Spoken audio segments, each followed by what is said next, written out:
안녕하세요. 저에게 정말 너무 황당하고 기가 막힌 일이 생겨서 글을 보내게 되었습니다. 저는 결혼한 지 4년이 조금 안 되었어요. 저는 평범한 회사원이고 남편은 강사입니다. 재수학원에서 수학 수업을 하고 있는 강사이지요. 재수학원이다 보니 아침 일찍 가서 밤 늦게 들어와요. 평소에는 6시에 수업을 끝내고 들어오지만 일주일에 2번 밤 10시까지 아이들 자습을 감시해야 해서 늦게 들어오지요. 많이 일한 만큼 꽤 월급도 많이 법니다. 제가 버는 돈까지 합치면 둘이 생활하기에는 넉넉한 금액이지요. 그렇게 평화롭고 여유로운 결혼 생활을 완전히 박살내버리는 사건이 생겼습니다. 남편이 야근을 하고 늦게 오던 저녁에 제가 겨울옷을 정리했어요. 남편 외투도 정리하기 위해서 주머니 속에 뭐 든 거 없나 보았지요.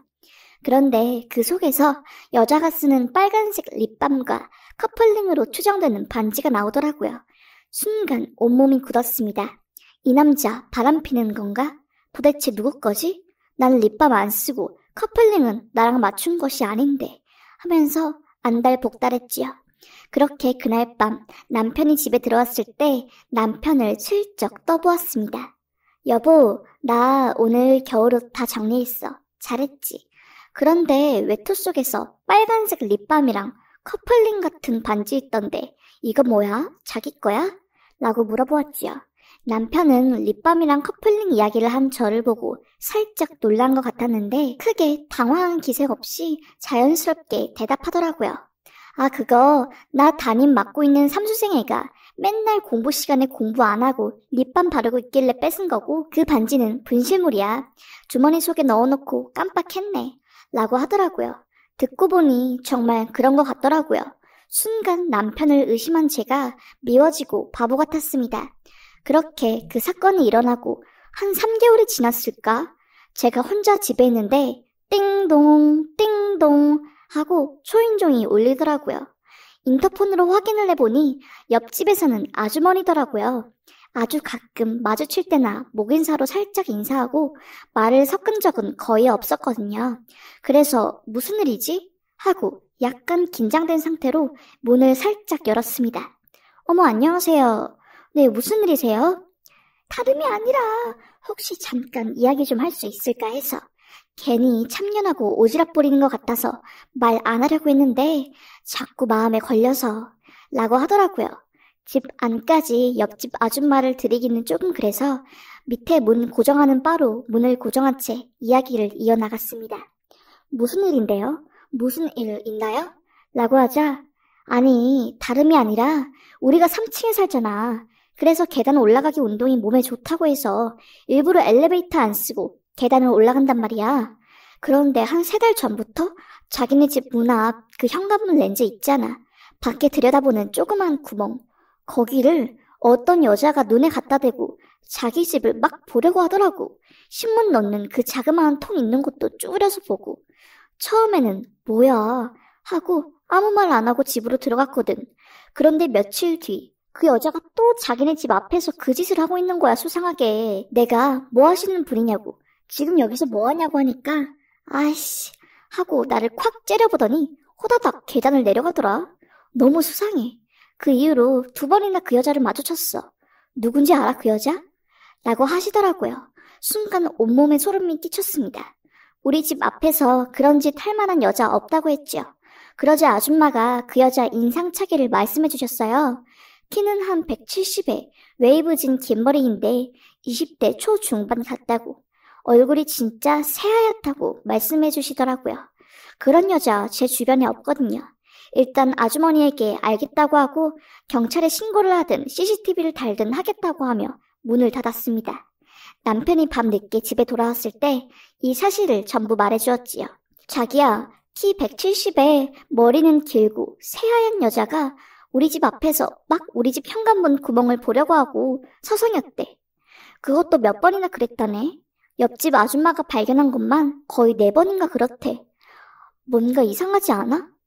집 앞에 CCTV라도 달아야 할 것 같아. 라고 말하자 남편 얼굴이 싹 굳더라고요. 정말이냐며 알겠다고 자기가 신고를 하던가 CCTV를 달겠다고 하며 걱정하지 말라고 저를 안심시키더라고요. 남편이 이번 주말에 복도에 카메라를 단다고 하면서요. 그렇게 남편 덕에 안심하고 있었습니다. 그 다다음 날 저녁, 그날 남편이 늦게 들어오는 날이라 저는 또 혼자 집에 있었지요. 집에 있다가 갑자기 아이스크림이 너무 땡기는 겁니다. 안녕하세요. 그래서 집 앞 슈퍼에 나가려고 현관문을 여는데 악 하고 현관문에 누가 팍 하고 걸려 넘어지는 겁니다. 어떤 여자가 제 얼굴을 보더니 막 계단 밑으로 내려가려고 하더라고요. 계단으로 뛰어 내려가려고 하는 그 여자 옷을 팍 잡고 너 누구냐고 소리쳤습니다. 그 여자는 엄청 소리를 쳤고요. 다행히 옆집 아줌마가 그 여자 비명소리를 듣고 밖에 나오셔서 저와 함께 그 여자를 잡고 있었습니다. 저는 핸드폰으로 경찰에 그 여자를 신고했고요. 한 10분 뒤 경찰이 와서 사태 파악을 했어요. 그런데 저는 충격을 멈출 수 없었습니다. 그 여자가 펑펑 울면서 문성재 죽여버릴 거야 라고 하더라고요. 문성재는 제 남편이었습니다. 알고 보니 그 여자는 남편이 있던 학원에 다니는 제자였었고요. 계속 울기만 하는 그 여자 때문에 제대로 된 이야기를 들을 수 없어서 결국 경찰서에 가서 그 여자를 진정시키고 천천히 이야기를 들어봤습니다. 제 남편과 그 여자는 4년 전에 알게 된 사이였나 봐요. 그 여자가 제 남편을 알게 되었을 때는 저와 결혼하기 전이었지요. 그 여학생이 수능을 치고 대학을 간 후 남편과 자주 만났었나 봐요. 남편 학원에 놀러 가기도 하고 그러다가 남편과 잠자리까지 하게 되었고요. 남편은 가벼운 마음으로 그 여학생을 대했는데 그 여학생은 남편에게 진심이었나 봐요. 그러다 남편이 저와 결혼을 하게 되었고 그 여학생은 자기가 남편에게 놀아났다는 사실에 충격을 받아 남편과 연락을 끊어버렸고요. 그러다가 한 몇 개월 전에 갑자기 남편한테 연락이 왔나 봅니다. 예전 일은 다 잊고 선생님 제자 사이로 술 한번 먹자고요. 마음 약한 그 여자는 남편을 만나러 갔고 또 술을 진탕 먹고 그날 밤 그 여자와 제 남편이 잠자리를 했답니다. 그런데 그날 밤 그 잠자리 때문에 그 여자가 임신을 하게 된 것이었죠. 임신한 사실을 남편에게 알리고 남편은 아이를 지우라고 했나 봅니다.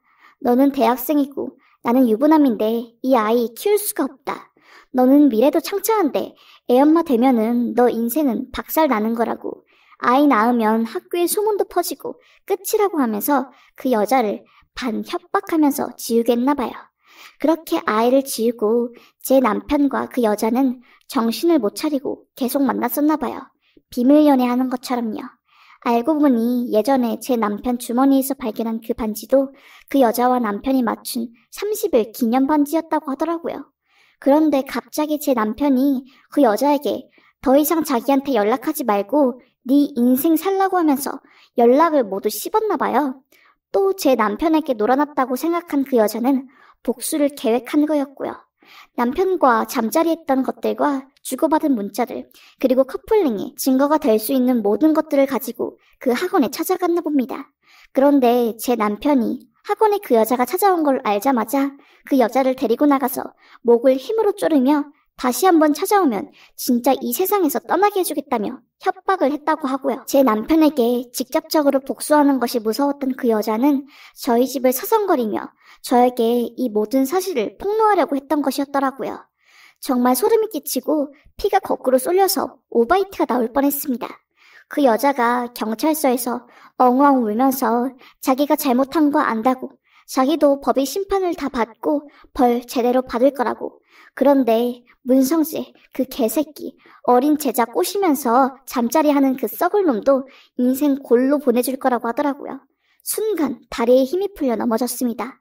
넘어져서 저도 그 여자랑 같이 울고불고 난리가 났지요. 저는 너무 화가 나고 새까맣게 몰랐던 남편이 실체를 알게 되어서 느끼는 배신감 때문에 눈물이 나더라고요. 그렇게 저는 바로 남편이 학원으로 찾아가 남편을 불러냈습니다. 남편 얼굴 보자마자 귀 싸다구를 날리고 그 학원 원장에게 말했지요. 제 남편놈이 여기 학원 제자랑 바람나서 애까지 임신하고 지웠다고요. 제정신 아니고 선생 자격 없으니 이 새끼 이 시간부로 당장 해고하라고 소리쳤습니다. 각자의 반에서 공부하고 있는 N수생 애들한테도 소리쳤지요. 문성재 이놈 여자에 미쳐 제자 꼬셔서 잠자리 하는 놈이라고 니네들 SNS에 이 사실 다 올리고 무조건 퍼뜨리라고 말했지요. 남편은 힘으로 제 입을 막으려고 난리치고 저를 끌어내려고 난리쳤지만 저도 악으로 깡으로 버티었지요. 결국 거기 있던 선생님들과 밑에 층에서 공부하고 있던 애들까지 다 올라와서 구경하고 난리도 아니었습니다.